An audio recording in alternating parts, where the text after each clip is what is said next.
Después de haber estado prácticamente 2 años y medio tratando temas de Venezuela con una frecuencia incluso importante, hubo periodo que salían 2 vídeos al día sobre la cuestión venezolana. Sí es cierto que YouTube comenzó a penalizarme hace aproximadamente un año por hablar de Venezuela y prácticamente desde la captura de Maduro mis vídeos apenas tenían divulgación sobre Venezuela, me refiero a los vídeos sobre Venezuela. Y claro, muchos me estáis preguntando, Roberto, pero ¿por qué no hablas del terremoto en Venezuela? Sí es cierto, los venezolanos sois mi segunda comunidad más numerosa. Y me siento en el deber de hablar del tema, aunque tengo más de una dificultad en hablar del tema, lo admito, y hago este vídeo precisamente para explicar por qué no estoy tratando el tema. Hay dos razones principales. Una es de carácter emocional, que pero no es la más importante. La más importante es la de carácter informativo. Bien, y ahora te diré por qué. Acompáñame en este vídeo porque no va a haber intro, no va a haber efectos especiales, no va a haber imágenes, va a haber diálogo. Voy a estar yo hablando y comentando sobre todo cómo me siento, el motivo por el que no estoy hablando de ello y tratando también, incluso trataré de dar alguna pauta, porque alguno me lo habéis preguntado, Roberto, tú que eres psicólogo además. Mira, tengo aquí los estudios previos de doctorado de psicología en situaciones de estrés social y catástrofes, precisamente, ¿no?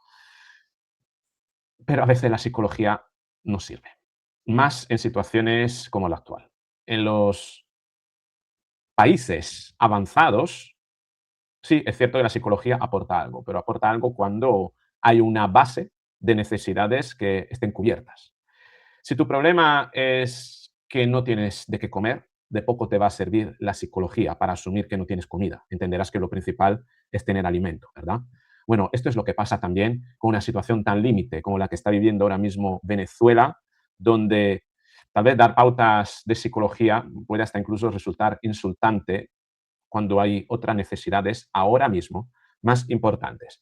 Quiero comenzar diciendo que estando a la información que tenemos y que es poca, ese es el principal motivo por el que no estoy tratando el tema del terremoto en Venezuela, es que no está llegando información. No tenemos, tengo al menos yo como un apagón y sobre todo hay otros canales que informan mejor. Y sobre todo no es un tema por el que se pueda hacer una valoración con carácter psicológico, ¿no? Estamos hablando de primeros auxilios, estamos hablando de situaciones límite en supervivencia, ¿no? Supervivencia material. Y con respecto al aspecto político, referido a todas las intervenciones que se están realizando, etcétera, cómo se está desplegando un poquito todo, tengo muy poca información y si bien es un tema que podría ser equivalente a lo que ocurrió hace prácticamente casi 2 años con la Dana en Valencia, las inundaciones de Valencia. Yo ese tema lo traté mucho, ¿no? Bueno, ¿por qué no hacerlo de la misma manera con el terremoto de Venezuela? Fue muy sencillo. La Dana la tenía a 200 kilómetros, a 2 horas en coche, descolgaba el teléfono, tenía gente que me informaba, tenía muchas fuentes y muy atendibles, pero con respecto a Venezuela no. Apagón informativo y, por tanto, lejos de dar impresiones basadas en muy poca información, prefiero mm, evitar dar una información superflua cuando además hay otros canales, ¿no? Por lo tanto, el principal motivo por el que no estoy hablando de ello es la falta de información. Tampoco me fío de la información que llega, porque hay un régimen, hay una dictadura todavía, hay un régimen autoritario y, y por tanto, bueno, de lo que puedo hablar puede estar ya sesgado y además este régimen totalitario ahora mismo está controlando muchísimo la información. También una cuestión, voy a enchufar el aire y cierro la puerta también. También hay una cuestión acerca de la gravedad que me tiene algo desensibilizado, lo admito. El número de muertos es, oye, y todas las vidas valen, ¿no? Pero vamos, yo creo que hemos superado los 1000 certificados hace muy poquito, hace muy pocas horas, de cuando estoy grabando este vídeo. Y claro, aquí hay un régimen que está controlando la información. Hay 50.000 o más de 50.000 desaparecidos. Y ya han pasado casi 48 horas del terremoto y esto significa que esos 50.000 desaparecidos pues ya se pueden dar casi por fallecido, aunque no hay que perder la esperanza, hay que seguir excavando y sobre todo hay que considerar que el terremoto ha debilitado muchísimos lugares a nivel de infraestructuras telefónicas y muchas personas podrían estar vivas, simplemente que no tienen acceso a una línea telefónica para que los familiares los puedan localizar, ¿no? Hay una suerte de desensibilización también que me proviene, lo admito, de todas las imágenes a las que he estado expuesto en los últimos años respecto de la guerra de Ucrania, sobre todo respecto de la franja de Gaza, ¿no? Cuando ves las imágenes de la franja de Gaza totalmente y luego ves los edificios de La Guaira, el cerebro, y ojo, no lo estoy justificando, ¿eh? Simplemente estoy explicando lo que sucede al cerebro. Al cerebro le parece poca cosa respecto a lo que ya vio, ¿no? Y esa desensibilización es muy cruel, porque la desensibilización sucede en los ojos de quien observa, pero no en el sufrimiento de quien lo experimenta. El sufrimiento de quien lo experimenta es y sigue siendo el mismo, ¿no? Y es extraña, es esa sensación que estoy viviendo, ¿eh? Que cuando veo las imágenes no consigo empatizar porque hay como un bloqueo en el cerebro por todo a lo que he estado expuesto. Y casi mi cerebro dice, bueno, vale, uno más, ¿no? Y para empatizar en ese sentido tengo que hacer un esfuerzo, tengo que centrarme, ¿no? Tengo que leer los mensajes de las personas, tengo que contactar con personas que están en Venezuela y saber qué es lo que está ocurriendo realmente. De partida, las imágenes son pocas y fíjate, para que tengas una idea, al menos en España, se ha empatizado mucho más y ha causado mucho más revuelo y hubo mucho más sensibilización con respecto a los 3 casos de antivirus de ese crucero que vino de Cabo Verde, recordarás, el antivirus que parecía que iba a estallar una nueva pandemia. Hemos estado prácticamente 2 días colgados, no, incluso prácticamente una semana, ¿no? De ese buque, de lo que iba pasando, etcétera, etcétera. 3 casos. ¿Y cuántos han muerto, no? Tres personas han muerto, ¿no? De ese virus. Y hemos tenido mucha más información, mucha más sensibilización sobre eso que la información que proviene de Venezuela. Pero esto se debe precisamente al régimen venezolano que no permite prácticamente que podamos disponer de tanta información. Al margen de aquella que nos llega en la televisión es muy amarillista, ¿no? Es muy de casos particulares, situaciones realmente, no sé hasta qué punto incluso la televisión especula y hace comercio, ¿no? de ese sufrimiento. Y a mí personalmente no me gusta eso, ¿eh? He puesto a disposición mi canal por si alguien quiere localizar a alguna persona, ¿no? Pero me encuentro maniatado, impotente al respecto porque también lo he pensado. Mi canal es un canal que tiene un posicionamiento muy claro contra el régimen de Venezuela. Diosdado Cabello, Delcy Rodríguez, Jorge Rodríguez, para mí les esperaría una horca, unos criminales, Maduro, Tarek William Saab, Alex Saab, por supuesto, ¿eh? Entonces, claro, ¿cómo voy a dar teléfono, exponer nombres y apellidos de personas si por provenir de mi canal esas personas podrían quedar expuestas a lo que seguramente será una represión también en algún momento, ¿no? A unos socorros selectivos, ¿no? No, como esto viene de un canal contrario al régimen chavista, pues entonces, ¿entiendes a lo que me refiero, no? Es difícil para mí. Podría dar información sobre recogida de alimentos o material no perecedero, ayudas, etcétera. Pero me encuentro impotente también ante la eventualidad de que esa ayuda acabe siendo aprovechada por el régimen chavista y que no llegue a los reales destinatarios. Me ha pasado con la guerra de Ucrania. Al principio yo fui engañado, pensando que hay los ucranianos, pobrecitos, hay un invasor. Cuando hay un régimen ahí, despótico, corrupto, que es la causa de la guerra. La causa de la guerra de Ucrania es Zelensky, en ese sentido, ¿no? Ha instaurado un régimen autoritario, lleva 3 años en el poder sin convocar elecciones, nadie dice nada en Europa, incluso lo quieren traer a Europa. Y nosotros, los países europeos, dándole dinero, ¿no? Me encuentro desensibilizado con respecto a incluso aportar número de cuenta bancaria para dar dinero. ¿Por qué? Porque no confío que ese dinero llegue o no confío que ese dinero llegue a las manos adecuadas. Eso ha pasado con Ucrania. Hemos estado financiando una guerra que lo mejor que hubiese pasado es que Putin hubiese llegado a Kiev en la primera semana y hoy tendríamos una Europa en paz. Así de claro, descabezar el régimen de Zelensky, punto, ¿no? Entonces, fíjate, ¿no? Tengo todos estos sentimientos encontrados, ¿no? ¿Cómo voy a dar número de cuentas bancarias? Esa cuenta bancaria podrían ser nuevamente una ya casi Venezuela. ¿Recuerda ya casi Venezuela? ¿Cuántos venezolanos engañados se les ha devuelto el dinero? No me consta. ¿Se ha utilizado ese dinero para algo importante para Venezuela? Tampoco me consta. Podría utilizarse ahora. Me siento muy impotente, me siento desconfiado y desensibilizado. Esos son los tres adjetivos, ¿no? Pero esto no significa que no empatice con el sufrimiento, ¿no?, de cada persona. Necesito más información y, sobre todo, no hay que olvidar que lo que puedo señalar es que el régimen de Venezuela, en su actuación, se está pareciendo mucho al régimen, al gobierno de España cuando hubo la inundación de Valencia. Está más preocupado por la propaganda, por controlar el relato, la información, que por ayudar. Y por eso controla todo, la burocracia, las autorizaciones, confiscaciones de partidos políticos u organizaciones. La organización de María Corina Machado. Les han confiscado ayuda, les han quitado ayuda, les han impedido ayudar porque no les interesa que esas organizaciones tengan protagonismo en ayudar y están dispuestos a impedir que la ayuda llegue porque para ellos es más importante impedir que esa gente haga amigos, entre comillas, ¿no? Es la oportunidad que tiene el régimen para después demostrar en un futuro, decir, ¿dónde estaba María Corina Machado cuando el terremoto, ¿no? Lo van a utilizar de esta manera, de manera tan maquiavélica, ¿no? Me recuerda mucho la Dana de Valencia. La gente está diciendo, ¿dónde está el ejército? Recordarás hace, ¿cuánto? 8 meses, 9 meses, menos de un año, el agosto de 2025, del año pasado, agosto-septiembre, se alistaban, según Maduro, miles y miles de personas, millones de personas se alistaban para luchar contra una posible invasión de Estados Unidos. Hasta la mujer italiana de Alex Saab se había alistado, por cierto. ¿Dónde está la mujer de Alex Saab? En Brooklyn, ¿verdad? ¿Cómo cambian las cosas, no? Pues ese ejército no está, es señal de que todo eso era mentira, ¿eh?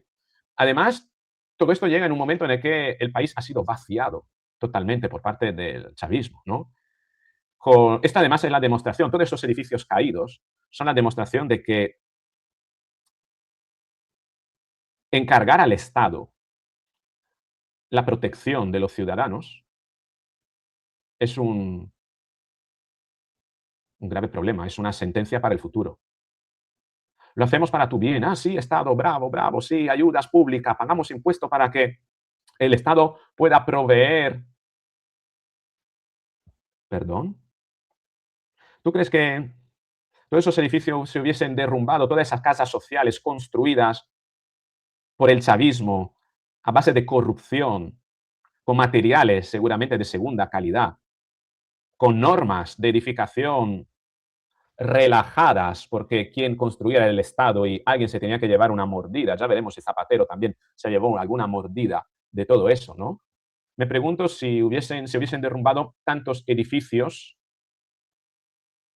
de no haberse construido, no haber sido construidos por el chavismo, porque hay muchos barrios sociales con viviendas construidas por el chavismo que han sido arrasadas. ¿Pero por qué? Porque las construyó el chavismo, con la corrupción, eligiendo materiales de segunda, ¿no? El chavismo crea víctimas también de esta manera, un poquito como pasa en España con la tragedia de los trenes de Adamuz, ¿no? La corrupción provoca que el mantenimiento de la vía del tren se hace de acuerdo con normas de corrupción y no ateniéndose a las normas reales de mantenimiento. Oscar Puente, ¿no?, el ministro de Español, decía, no, pero que la vía ha sido completamente renovada. No estaba completamente renovada.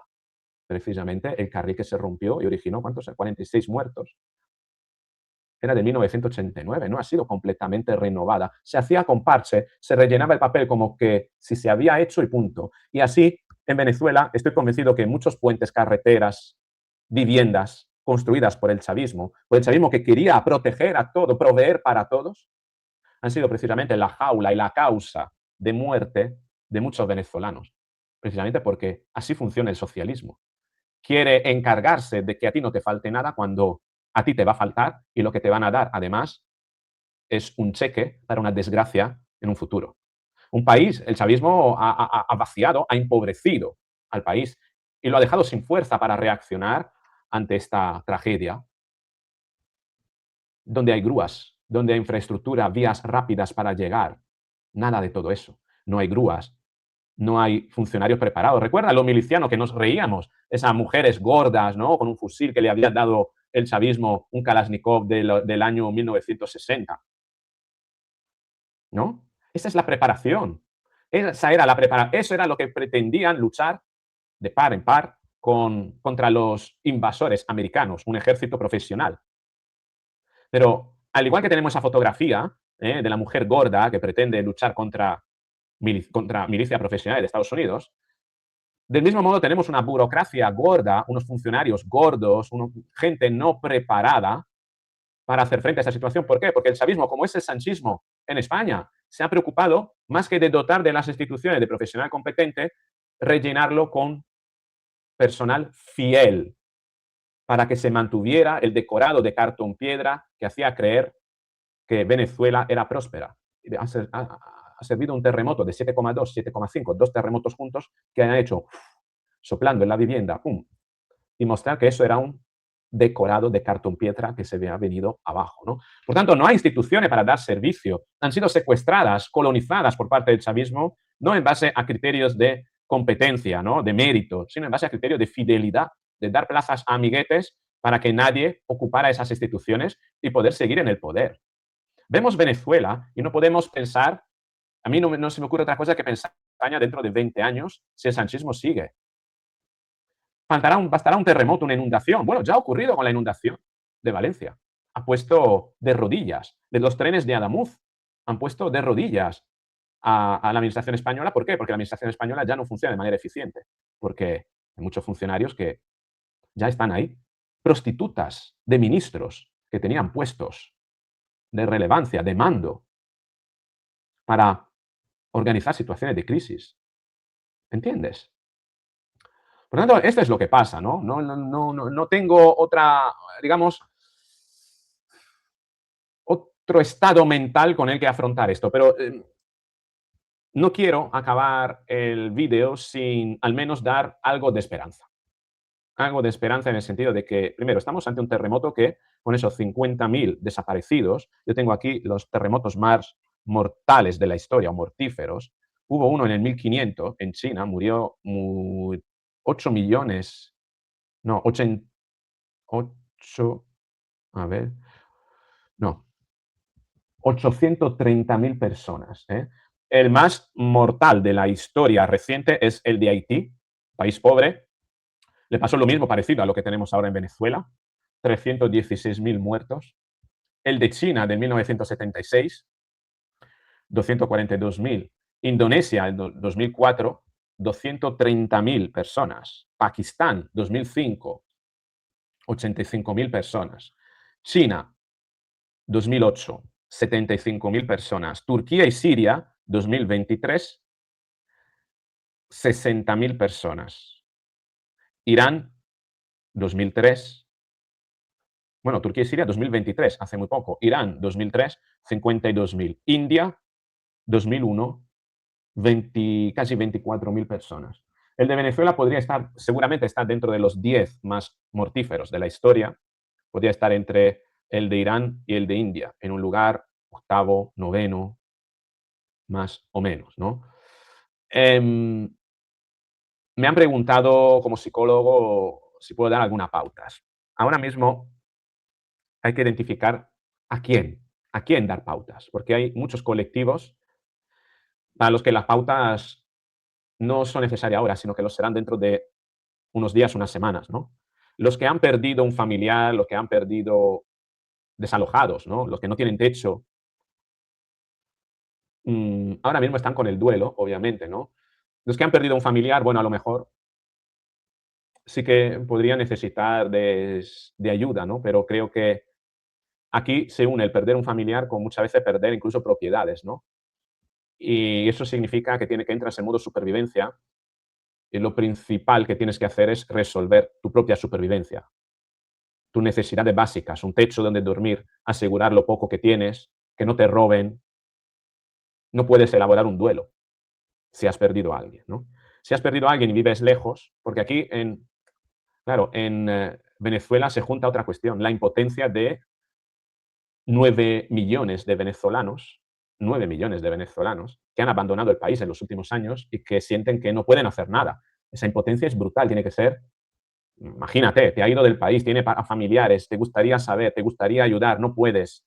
Tampoco puedes entrar en Venezuela porque sigue habiendo un régimen Quizás esos son los colectivos que más ayuda psicológica podrían verse beneficiado de ayuda psicológica. ¿Por qué? Porque es un sufrimiento, una impotencia más psicológico, ¿no? Los que todavía no saben si han perdido a alguien, tienen personas que no localizan. Ahora mismo no le hace falta la ayuda psicológica. Ahora mismo tienen que estar centrados en localizar a esa persona. Sí es cierto que en la espera, si no puedes hacer nada, bueno, te puede venir bien alguna pauta de sostener la mente en el presente, no dejarte llevar por los pensamientos negativos. Si piensas en lo negativo, también pensar en lo positivo, es decir, vale, no sé nada de esa persona, pero ¿y si está viva? No dejarse llevar por un bucle negativo, ¿no? Pensar sobre todo en qué puedo hacer para averiguar, qué puedo hacer para ayudar.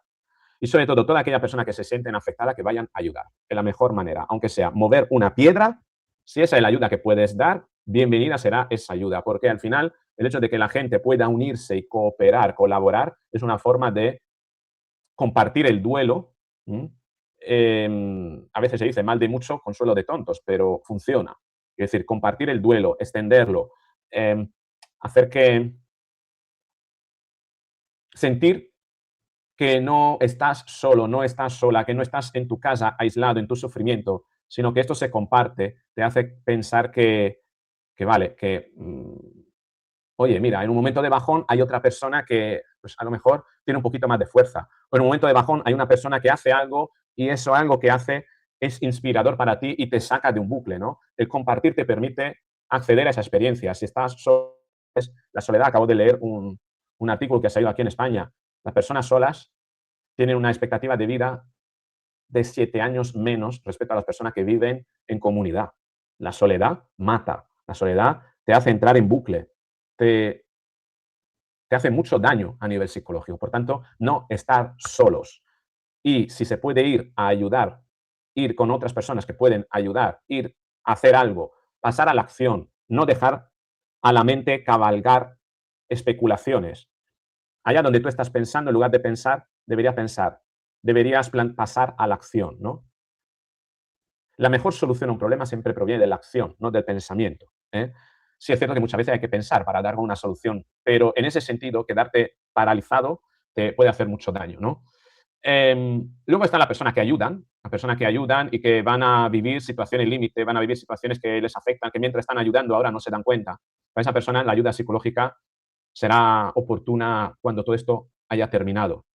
Estará el parón, la persona descansará y cuando descanse, pues comenzarán a aflorar todas esas imágenes que ha observado, pero que todavía no ha procesado emocionalmente. Y es bueno ordenarla, la carga emocional que pueden tener todas esas historias con las que se ha convivido. Yo lo sé de gente que ha estado ayudando en la Dana y luego salió tocada y se dio cuenta a los meses, no se dio cuenta al día siguiente, a los 2 meses, al mes, bueno, mientras estaban ahí ayudando, un mes, vale, pero cuando termina, te vuelve para casa, ahí es cuando tienes el golpe, ¿no? La vida te da el golpe.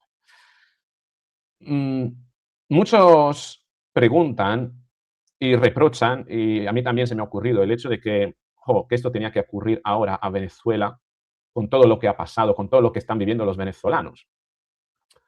Cierto, pero ¿cuándo? ¿Qué decir? ¿Hay un momento mejor para estas tragedias? Realmente, piénsalo. No.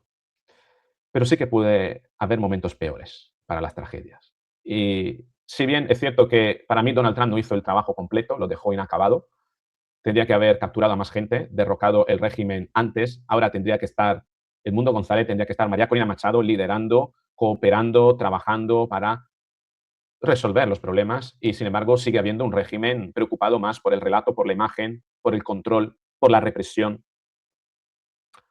Pero piénsalo, ¿qué hubiese sido de estar todavía Maduro? ¿Cree que hubiese sido mejor? ¿Cómo hubiese reaccionado Maduro a la ayuda de Estados Unidos? ¿Le hubiese enviado a Estados Unidos ayuda? ¿Y El Salvador?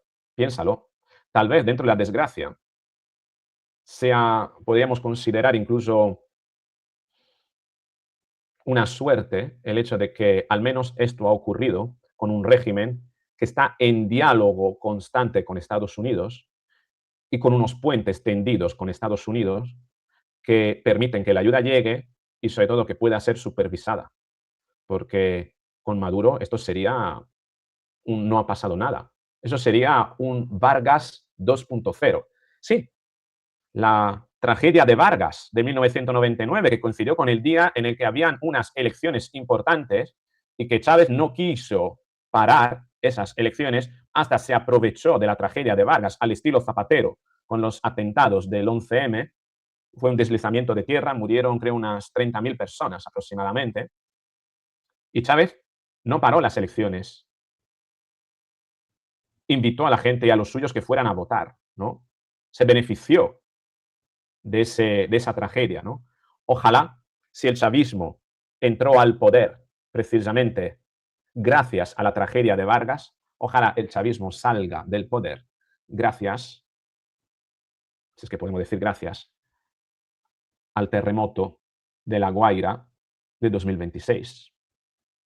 Esto es lo que puedo decir y esta es mi reflexión. Me sentía en la obligación de tener que decir algo porque sois muchos los venezolanos en el canal y no quería parecer frío en no tratar este tema. Pero ese es el motivo por el que no lo estoy tratando como noticia. Creo que hay otros canales que lo pueden hacer mejor, pero no quiero evitar reflexionar y mandaros este mensaje, sobre todo este final de esperanza, ¿no? De que al menos esto ha ocurrido sin Maduro, con Estados Unidos a disposición de ayudar y que, bueno, ojalá dentro de la tragedia, ojalá esto sea el final del ciclo que comenzó con una tragedia, con un desastre natural y, bueno, ojalá definitivamente termine con esta otra tragedia natural. No te pido nada más, simplemente que ojalá podamos seguir viéndonos y que no hayas perdido familiares y si los has perdido, en lo que te pueda ayudar, escríbeme en los comentarios, prestaré especial atención a los comentarios de este vídeo, por tanto, te invito a que escribas si realmente tienes algo que decir o que pedir, y en la medida en la que puedo ayudarte, obviamente, pues estaré a tu disposición. Un beso.